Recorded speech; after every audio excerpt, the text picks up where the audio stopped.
রূপালি কুয়াশার পাহাড়ের ওপারে ছিল এক রাজ্য, অরিয়েলিয়া। সেখানে প্রতিদিন সকালবেলায় সূর্য উঠলেও আকাশ থাকত কেমন যেন মলিন ধূসর। মেঘের রঙে ছিল না কোনো আনন্দ। মানুষ কাজ করত ঠিকই, কিন্তু মনে হতো তাদের হাসি যেন কোথাও হারিয়ে গেছে। সেই রাজ্যের সোনার প্রাসাদে থাকত রাজকুমারী লিওরা।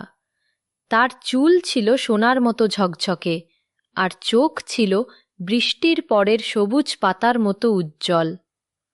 অন্য রাজকুমারীদের মতো সে শুধু নাচ গান বা রাজমুকুট নিয়ে ব্যস্ত থাকত না। লিওরার প্রাণের টান ছিল রঙের প্রতি। সকাল থেকে রাত অবধি সে আঁকত দেয়াল, হাঁড়িপাতিল, দরজা, এমনকি নিজের ঘরের মেঝেও রঙিন নকশায় ভরে তুলেছিল।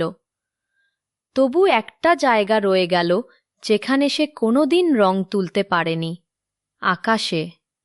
এক সন্ধ্যায় জানালার ধারে বসে সে ফিসফিস করে বলল, ইস, যদি আকাশকে রং দিতে পারতাম, তাহলে হয়তো পুরো রাজ্য আবার হাসিতে ভরে উঠত। হাওয়া যেন তার কথা শুনে ফেলল। মৃদু ঝাপটায় এসে তার টেবিলে এনে রাখল এক রূপালী পালক। পালকের সঙ্গে জলজলে অক্ষরে লেখা, ফিসফিসে অরণ্যের প্রান্তে রামধনু পাখিকে খুঁজে বের করো। একমাত্র ও-ই দিতে পারবে আকাশ আকার তুলি। এক মুহূর্ত দেরি না করে লিওরা তার রঙের পুটুলি আর কিছু রুটি নিয়ে যাত্রা শুরু করল। কাউকে কিছু না জানিয়ে, কারণ এটি তার নিজের গোপন অভিযান। ফিসফিসে অরণ্য ছিল অদ্ভুত। গাছেরা যেন মৃদুস্বরে তার মনেই যা চলছে তাই পুনরাবৃত্তি করছিল। সাহসী রাজকুমারী, সাহসী রাজকুমারী। শুরুতে একটু ভয় লাগলেও পরে বুঝল বন আসলে তাকে উৎসাহই দিচ্ছে। দীর্ঘ পথ পেরিয়ে সে পৌঁছল এক আলোকময় ফাঁকা স্থানে। সেখানেই এক রামধনু পাখি বসেছিল স্ফটিক শাখায়। পাখিটির পালক 7 রঙের আলোয় ঝলমল করছিল। পাখিটি বলল, রাজকুমারী লিওরা, আমি জানি কেন তুমি এসেছ। আকাশে রং তুলতে চাইছ। তবে তার আগে তোমাকে প্রমাণ করতে হবে যে তোমার হৃদয় সত্যিই সেই শক্তির যোগ্য। সে তার ডানা ঝাপটাতেই ভেসে উঠল 3টি জলজলে দরজা। আগুনের দরজা, ঝড়ের দরজা, নীরবতার দরজা। লিওরা কিছুক্ষণ ভেবে নিল। আগুন পোড়াতে পারে, ঝড় ভয় দেখাতে পারে, কিন্তু নীরবতা, ওটা তো সবচেয়ে কঠিন। তাই সে বেছে নিল নীরবতার দরজা।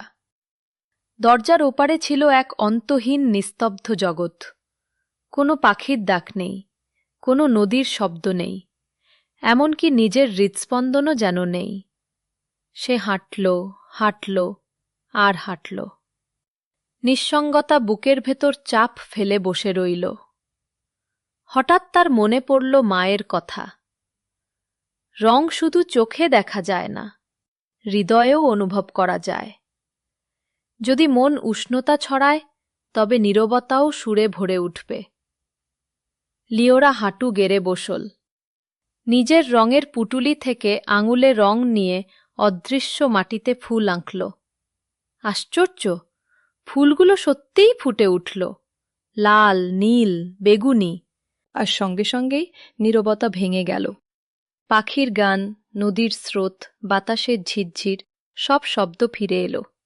রামধনু পাখি আবার হাজির হয়ে মৃদু হেসে বলল, তুমি সফল হয়েছ।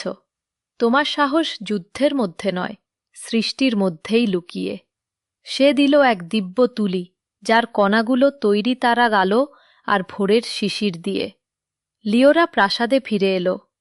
রাতের আকাশে চাঁদ ঝুলছে রূপার মুদ্রার মতো। সে উঠল সবচেয়ে উঁচু মিনারে, আর সেই জাদুর তুলি তারার আলোয় ভিজিয়ে আকাশ জুড়ে এক ঝলক টেনে দিল। তৎক্ষণাৎ ধূসর আকাশে ছড়িয়ে গেল সোনালি, কমলা, গোলাপি, বেগুনি রঙের ঝলক। মেঘ মিলিয়ে গেল, আকাশ ভরে উঠল শ্বাসরুদ্ধকর রঙে। পরদিন সকালে, বহু বছর পর প্রথমবার ওরিয়েলিয়ার মানুষ রঙিন আকাশ দেখে জেগে উঠল। কৃষকরা কাজ থামাল, শিশুরা হাততালি দিল, ব্যবসায়ীরা আনন্দে হেসে উঠল, সবাই একসাথে চিৎকার করে উঠল, বেঁচে থাক রাজকুমারী লিওরা, আকাশ আঁকিয়ে রাজকুমারী। সেদিন থেকে প্রতিদিন ভোর আর গোধূলিতে লিওরা তার মিনারে উঠে নতুন আকাশ আঁকত। কোনো সকালে তুলত নরম গোলাপি প্যাস্টেল, কোনো সন্ধ্যায় জ্বালিয়ে দিত আগুনের মতো কমলা আর বেগুনি। রাজ্য আর কখনো ধূসর হল না। এ থেকে জানা যায় সত্যিকারের শক্তি রাজমুকুটে বা তরোয়ালে নয়, বরং সৃজনশীলতা, দয়া আর সেই সাহসে যা মলিন পৃথিবীকে আবার রঙে ভরিয়ে তোলে। এভাবেই রাজকুমারী লিওরা কিংবদন্তি হয়ে উঠল, যে মেয়েটি আকাশে নয়, মানুষের হৃদয়ে রং আঁকত।